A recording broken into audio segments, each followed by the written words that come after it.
Nous sommes ici à Bruxelles avec le dirigeant du Parti travailliste britannique, Jeremy Corbyn. Merci d'être avec nous.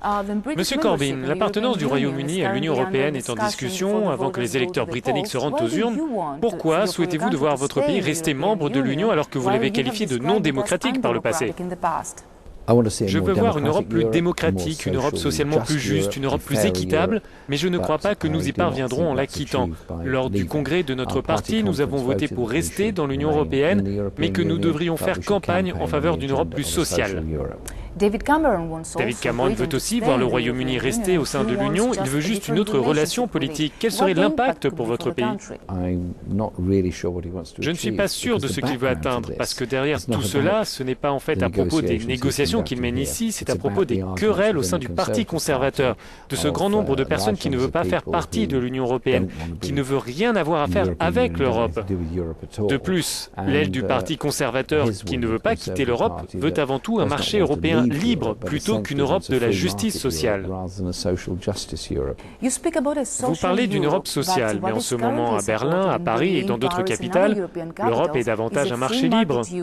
Qu'est-ce qui vous fait penser qu'un Royaume-Uni dirigé par Jeremy Corbyn pourrait changer la direction? Nous pensons que l'austérité est un choix politique, pas un choix économique. Si l'Union européenne veut réussir, elle ne doit pas poursuivre dans la voie de l'appauvrissement des plus faibles dans les pays les moins riches d'Europe. Abordons la question des réfugiés. Que pensez-vous de la réponse européenne à ce problème?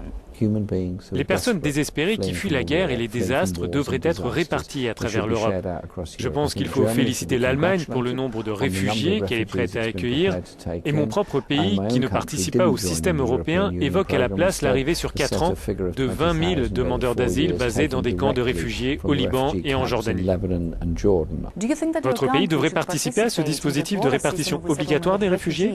Oui, je le pense, et je l'ai dit clairement à plusieurs occasions au Parlement, c'est une crise qui touche des gens ordinaires.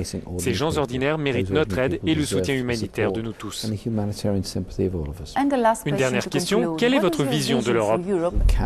Nous ne pouvons pas permettre que la vie de chacun soit dominée par des économies libérales. Il doit y avoir quelque chose de différent, c'est le plein emploi, c'est la solidarité sociale, c'est une politique pour les jeunes, ce sont des conditions de travail décentes à travers tout le continent.